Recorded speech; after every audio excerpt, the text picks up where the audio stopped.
Salut à tous, dernière vidéo concernant le vote des FLR, donc je vais vous dire ce que je vote, pourquoi et comment on fait pour voter exactement. Alors le prix des FLR est toujours de 0,04, ce qui est vraiment pas terrible, on s'est pris une sacrée chute depuis le airdrop, donc depuis le 9 janvier 2023. Et effectivement, le prix va beaucoup compter dans les airdrops mensuels qui vont arriver à partir de maintenant. Puisque effectivement, si le prix se remet à monter et qu'en plus on a les airdrops, ça va être très bénéfique. Par contre, si en plus des airdrops, le prix se met à descendre, bah effectivement, ça ne va pas servir à grand chose. Donc dans ce vote, faire le choix aussi de la pérennité du réseau est important. Alors, qu'est-ce que j'ai décidé de choisir et pourquoi? Donc pour faire ça, j'ai fait une feuille Excel que je vais vous présenter ici, où j'ai fait un peu de maths et pour vous expliquer les raisons de mon choix. Donc je vous le dis tout de suite, comme ça vous savez quelle est mon opinion, je vais voter contre ce vote et vous allez voir pourquoi. Et même effectivement si mon vote ne comptera pas beaucoup étant donné le nombre de oui qu'il y a, peu importe, moi j'aurais voté en conscience et j'aurais voté ce qui me semble le plus juste, à la fois pour le contrat initial de ceux qui avaient des XRP et à la fois pour la pérennité du projet. Je pense effectivement que voter oui pour la pérennité du projet et surtout pour que le prix ne chute pas trop, c'est pour ça que je ne serais pas déçu si l'issue du vote est positive. En revanche, par rapport à mon engagement à moi, je préfère voter contre. Donc premier truc que j'ai remarqué, je vais vous expliquer ces chiffres. Donc ça, c'est ce qui a été airdroppé le 9 janvier 2023 par Flair. Donc 4 milliards 278 millions de Flair ont été déjà airdroppés aux détenteurs des XRP. Ça ici, c'est le nombre de FLR restants à airdropper. Alors où j'ai trouvé ces chiffres? Tout simplement ici sur la proposition, il y a bien 4 milliards de Flair qui ont été airdroppés et encore 24 milliards de Flair à airdropper. Ça, c'est les chiffres officiels de Flair. Le ratio airdrop par XRP était de 1,0073.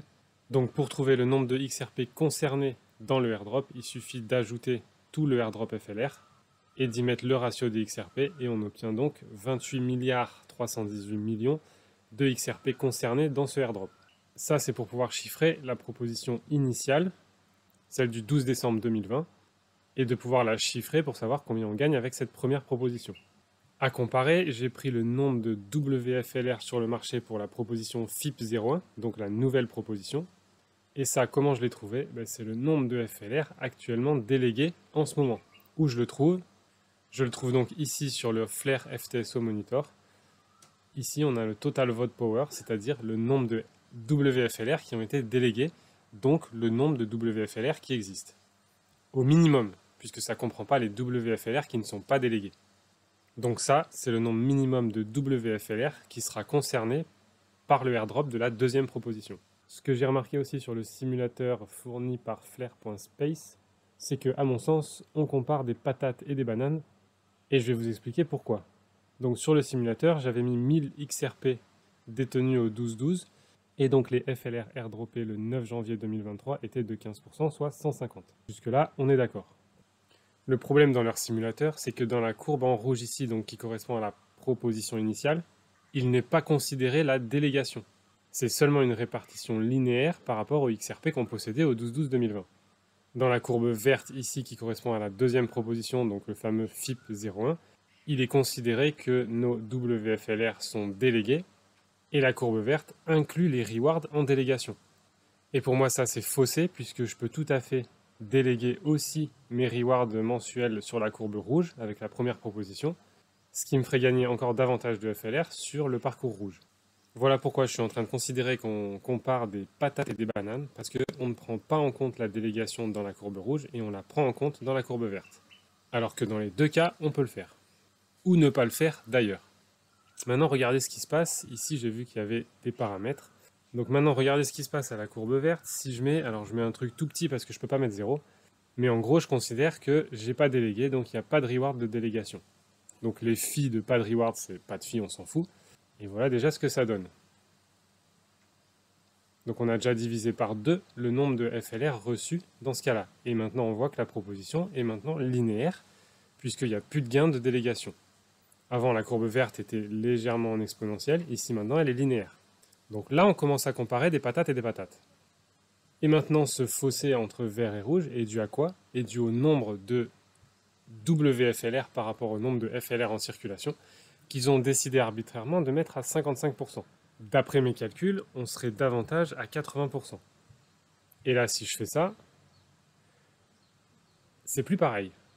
Donc là maintenant on a une courbe verte qui commence à être logarithmique, donc l'inverse d'exponentielle, et qui a une tendance à en gagner un peu plus au début et de moins en moins. Et ici on peut voir que la proposition initiale en rouge qui était linéaire sur le nombre de XRP, elle n'a pas bronché et maintenant elle gagne plus que la courbe verte, donc la proposition FIP 0,1. Alors maintenant si j'aborde la pérennité du projet, je pense effectivement que davantage de gens vont conserver le RFLR et les déléguer dans la deuxième proposition, la FIP 0,1, que dans la proposition initiale. Mais il n'y a rien qui dit que ce sera le cas. Moi, par exemple, j'avais prévu, même dans la proposition initiale, de recevoir mes FLR, de les wrapper et de les déléguer, plutôt que de les revendre. Donc ça conservait aussi la pérennité du projet. Voilà en tout cas ce que j'avais à dire sur ce simulateur. Si maintenant je reviens sur mes calculs, donc le nombre de FLR wrappés que j'ai mis là, c'est un minimum basé sur le nombre de FLR délégués actuels. J'ai enlevé la composante reward par délégation pour justement comparer ce qui est comparable. Si je suis à l'ouest dans mes calculs, n'hésitez pas à le dire en commentaire, j'ai peut-être raté quelque chose, et c'est toujours bon d'en discuter. Donc dans leur simulateur, ces rewards étaient inclus dans la deuxième proposition et pas dans la première. Et ça représente quand même 160%, plus 160% sur 36 mois. Donc c'est non négligeable sur leur calcul. Et c'est ça qui crée une courbe exponentielle. Donc ça, je l'ai enlevé dans les deux calculs. Maintenant, ce que j'ai fait, c'est tout simple. Proposition initiale, on a 28 milliards de XRP concernés. Ça bouge pas, c'est figé. Le snapshot a eu lieu. On est sûr que c'est figé. Et donc, si je le répartis sur une distribution sur 36 mois, ça fait donc 0,0238 FLR airdroppé par XRP et par mois. Et j'ai mis à titre d'exemple airdroppé par 1000 XRP, donc c'est simplement ça fois 1000. Ça fait donc 23 FLR airdroppé pour 1000 XRP tous les mois, pendant 36 mois. Comment j'obtiens ça? C'est simple, c'est donc le nombre de FLR restant à airdropper, divisé par le nombre de XRP concernés, divisé par 36. Ensuite, ici, c'est juste la somme des 36 lignes qu'il y a ici, donc ça fait 0,85 FLR distribué pour 1 XRP à la fin des 36 mois.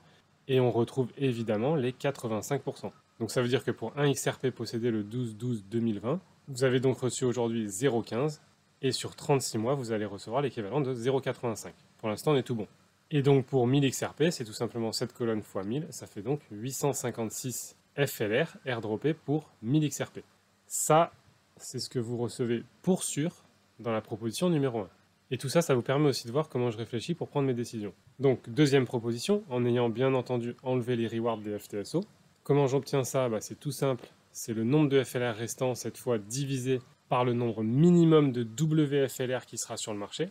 Et je peux vous dire que ce nombre augmente puisque entre hier et aujourd'hui, il avait déjà pris 30 millions de WFLR. Donc là, on est bien sur un minimum qui risque d'augmenter dans le temps. Donc ça, divise 36 mois, tout pareil. Ça fait donc 0,11 FLR distribué pour chaque WFLR possédé, ce qui fait une somme sur 36 mois de 4,1 FLR pour un WFLR possédé pendant ces 36 mois, en considérant évidemment que vous ne les avez pas vendus. Et maintenant, à titre de comparaison, donc ici, je n'ai pas fait x 1000, j'ai fait x 150. Pourquoi?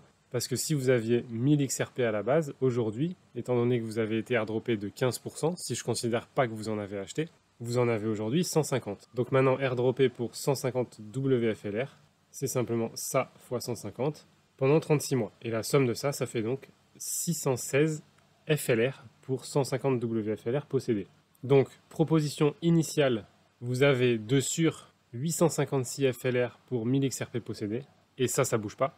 Proposition numéro 2, vous avez 616 FLR pour 150, donc 15% WFLR possédés, et ça ne peut que descendre, puisque ici j'ai pris un nombre minimum. Ça ne considère évidemment pas si vous avez acheté des WFLR en plus de votre airdrop. Dans ce cas-là, vous aurez effectivement plus de FLR, mais si je compare ce qui est comparable et que je me dis que ici on n'a rien racheté, et ici non plus, alors la proposition numéro 2 est bien moins intéressante. Je n'ai pas considéré les rewards FTSO puisqu'on peut le faire dans les deux. Donc vous pouvez le faire dans les deux, ça ne changera pas le score final. Pourquoi ça ne change pas le score final? Puisque si on considère que tous ces FLR sont délégués et continueront d'être délégués, alors tous ces rewards en plus seront de toute façon dilués entre tout le monde, donc ça revient à une part égale, donc ça revient exactement à ça.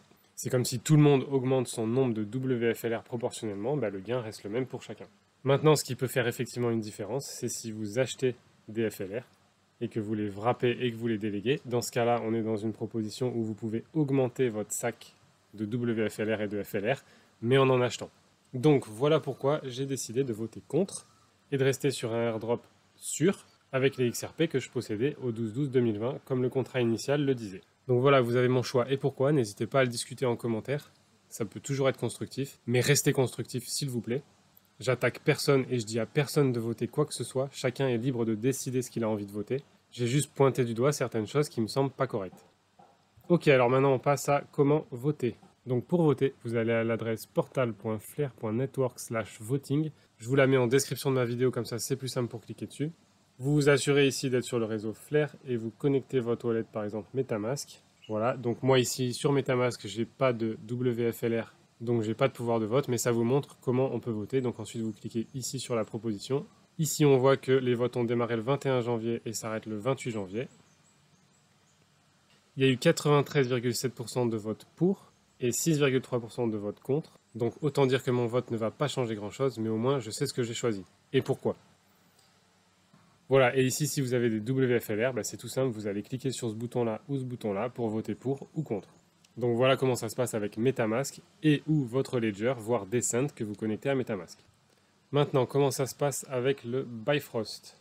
Donc avec le Bifrost, c'est pareil que dans ma dernière vidéo, je vous la remets ici en haut à droite si vous ne l'avez pas vu et si vous voulez comprendre un peu mieux comment ça fonctionne et pourquoi le vote. Donc du coup c'est pareil, vous allez cliquer sur les 4 petits carrés à côté de la roue de paramètres, voilà, qui apparaît maintenant en bleu en bas. Ici vous allez taper l'URL que je vous ai donné juste avant, dans la barre de recherche en haut. Donc vous tapez portal.flair.network/voting et vous faites rechercher. Là, vous tombez donc sur la page du vote. Ici en haut, vous pouvez vous assurer d'être sur le réseau Flair. Et ensuite, vous faites Connect Wallet. Vous cliquez sur Bifrost. Et vous faites Connect. Ici, moi, il ne m'affiche pas tout de suite mon vote power. Donc, sur les 3 petits points en haut, je fais Reload. Et maintenant, il me les affiche. Je descends ici. Je vois donc la proposition, j'appuie dessus. Et tout pareil que la page d'avant, ici je descends. Et ici j'ai le bouton Vote for, Vote Against. Donc ici je vais voter contre. Et encore une fois, faites votre propre choix, tout est OK. Et donc ça va me coûter 0,054 FLR, je confirme. Et c'est voté. C'est tout pour le Bifrost Wallet. Et maintenant je vais vous montrer avec le Descent sur le mobile. Je ne vais pas aller très loin parce que je n'ai pas mon Descent sur moi, mais globalement vous comprendrez l'idée. Donc nous voilà sur le Descent. Ici je vais donc appuyer sur Discovery en bas au milieu. Et pareil ici, je vais taper portal.flair.network/voting. On est donc dans le navigateur interne à l'application Descent. Et du coup, c'est là que je ne vais pas pouvoir aller beaucoup plus loin. Donc ici, vous allez sélectionner Flair. Si vous ne l'avez pas, vous le cherchez ici. Vous le sélectionnez. Donc si vous avez des Flair et des WFLR sur votre Descent, a priori, vous aurez un compte. Vous faites connecter. Et vous vous retrouvez exactement sur la même page que ce qu'on vient de voir. Vous allez en bas, vous faites vote for ou vote against en fonction de ce que vous avez choisi. Et c'est fini aussi pour le Descent. Voilà pour ça. Bon vote à vous. Faites votre choix. Et je vous dis à très vite.